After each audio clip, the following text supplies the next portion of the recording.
Hello everyone, welcome to my channel. Please subscribe and keep watching more details. General Hospital next 2 weeks, Cyrus spills to Anna Sonny and Carly's fierce face-off Joselyn's plea to save Dex. General Hospital GH spoilers for the next 2 weeks, April 15 to April 26, reveal that Ava Jerome Mora West will manipulate Nina Corinthos Cynthia Watros and suggest she's taking some positive steps toward repairing Nina's marriage. During the week of April 15 to 19, Ava will work to convince Nina that progress is being made. Nina wants to see how that's true since Sonny Corinthos Maurice Bernard still isn't talking to her, but Ava might point out that Sonny questioned Drew Kane's Cameron Matheson motives for rehiring her. Ava might argue that Sonny showed concern for Nina in that moment and push her friend to just trust the process. Perhaps Ava will argue that it just takes time and assure Nina that she's doing her part to push Sonny back in his wife's direction. In reality, Ava seems far more interested in growing closer to Sonny herself. GH spoilers say Ava's ulterior motives will make things messy, especially when she keeps a secret from Sonny. Since Ava took some of Sonny's pills and didn't feel any effects from them, she may sit on that information for now. That said, Ava may monitor Sonny's behavior a bit more closely and begin to wonder if the weak meds are playing a role in his emotional spinouts. As for Sonny, he'll have a conversation with Drew and perhaps push for the truth about why Drew hired Nina back at Crimson. Drew may insist he's putting the magazine's success first and hope Sonny doesn't get suspicious about the steamy turn his relationship with Nina recently took. Since Drew doesn't like Jason any more than Sonny does right now, that could give them a reason to bond as they vent about his hold on Carly Spencer Laura Wright.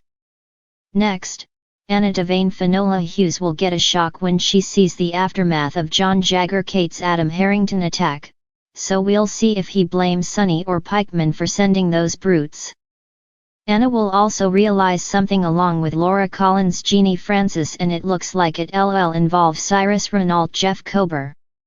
Soon after Laura and Anna make this realization, Anna will get Cyrus to go on the record with her. What will Cyrus spill, and can his version of events be trusted? Whatever the case, you can bet Cyrus will have a personal agenda since he always does.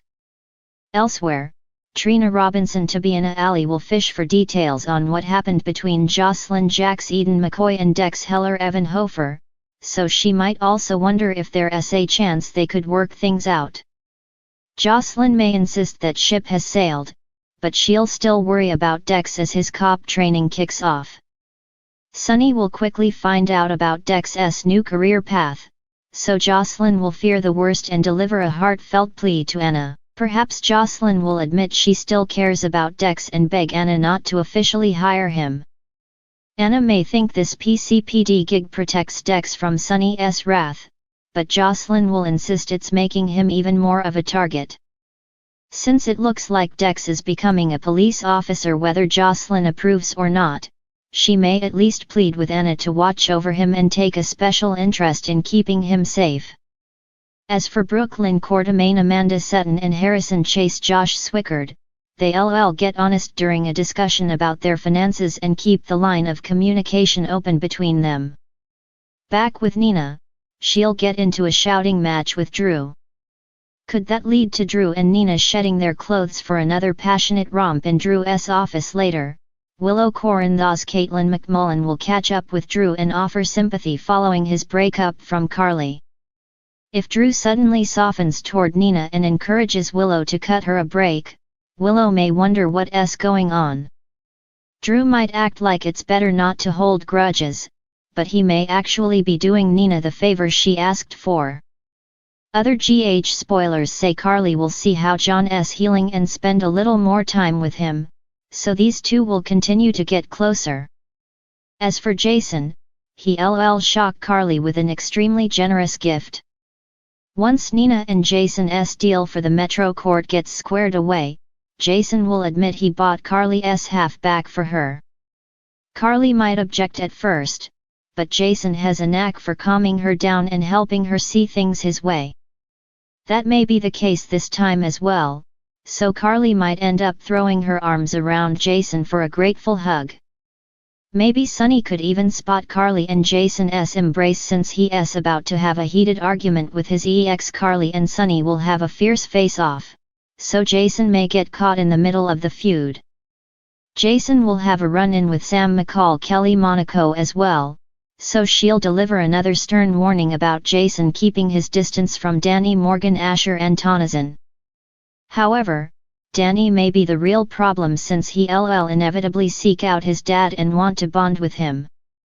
After Nina discovers something, she'll no doubt mull it over during the week of April 22nd to 26th. Could Nina get a clue about Valentine Cassidy's James Patrick Stewart shady side, or will she find out something else? Regardless, Anna may be hot on Valentine's trail since she's determined to figure out who the current leader of pikemen is. Valentine could have some tight spots headed his way as Anna gathers more intel and potentially gets updates on some shocking news. Finally, Sonny's altered meds should really start to take a toll on him. As Sonny spirals out of control even more, will Ava pipe up about the pointless pills she took? Our predictions hint that could lead to more trouble than Ava bargained for if Christina Corinthos Davis, Kate Mansi and others in PC blame her for tampering with Sonny's meds herself. General Hospital spoilers say the next 2 weeks will bring some curveballs, so don't miss all the highs and lows. Chapter 1, Cyrus spills to Anna. The crisp morning air swirled around the docks, carrying with it a sense of foreboding as Anna Devane made her way through the labyrinth of shipping crates and barrels. Her steps were purposeful, fueled by the need for answers that had been eluding her for far too long. She adjusted the collar of her coat, the chill of Port Charles seeping into her bones as she approached the dilapidated warehouse where Cyrus Renault held court. Inside, the atmosphere was tense, the air thick with the scent of cigar smoke and secrets.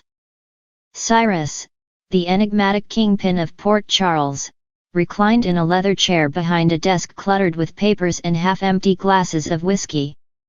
His eyes, sharp and calculating, met Anna's with a mix of curiosity and disdain. "What brings you to my humble abode, Commissioner?" Cyrus drawled, his voice dripping with mockery. Anna remained unfazed, her gaze unwavering as she took a seat opposite him.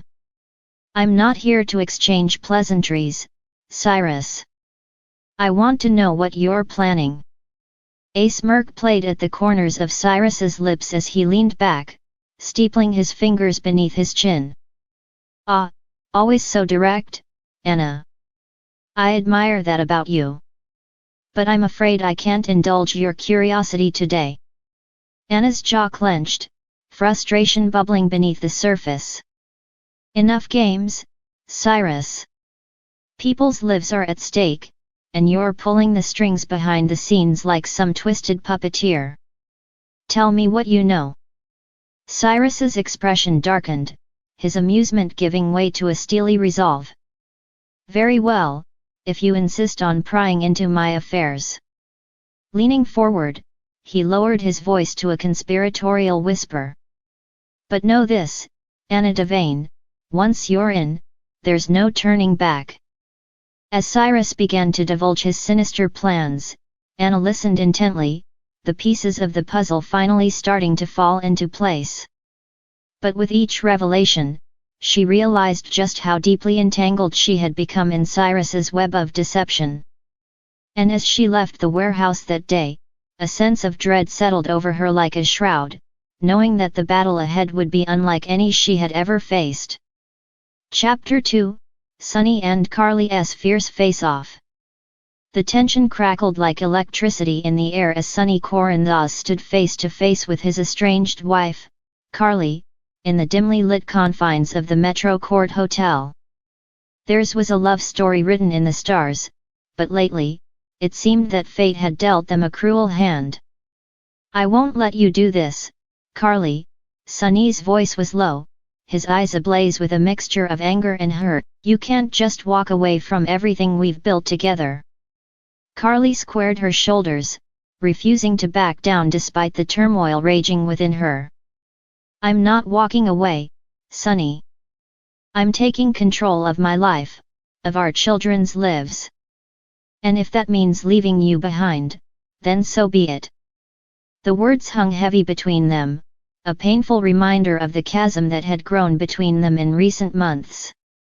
Sonny reached out, his hand trembling as he brushed a lock of hair from Carly's tear-streaked face. I don't want to lose you, Carly, he whispered, his voice raw with emotion. But I can't force you to stay if your heart isn't in it anymore. Carly's resolve wavered, her facade crumbling as she looked into the eyes of the man she had once sworn to love until the end of time. I still love you, Sonny, she confessed, her voice barely above a whisper. But love isn't always enough to keep us together. With a heavy heart, Sonny watched as Carly turned and walked away, each step carrying her further from him and closer to a future he couldn't bear to imagine. And as he stood alone in the darkness, the weight of his grief threatened to consume him whole. Chapter 3, Joselyn's plea to save Dex.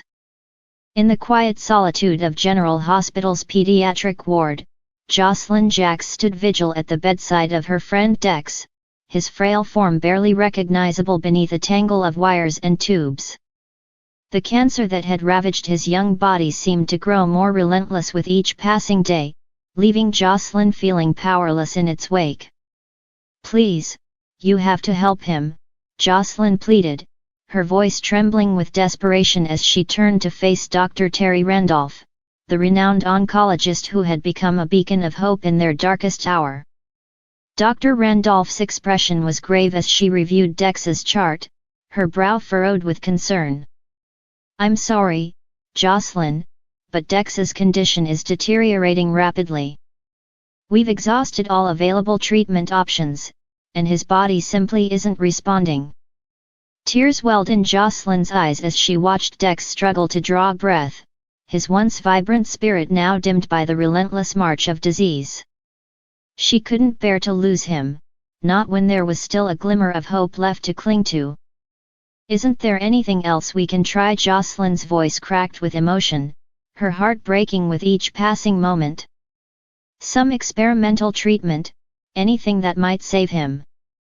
Dr. Randolph hesitated, her gaze softening with compassion as she placed a gentle hand on Joselyn's shoulder.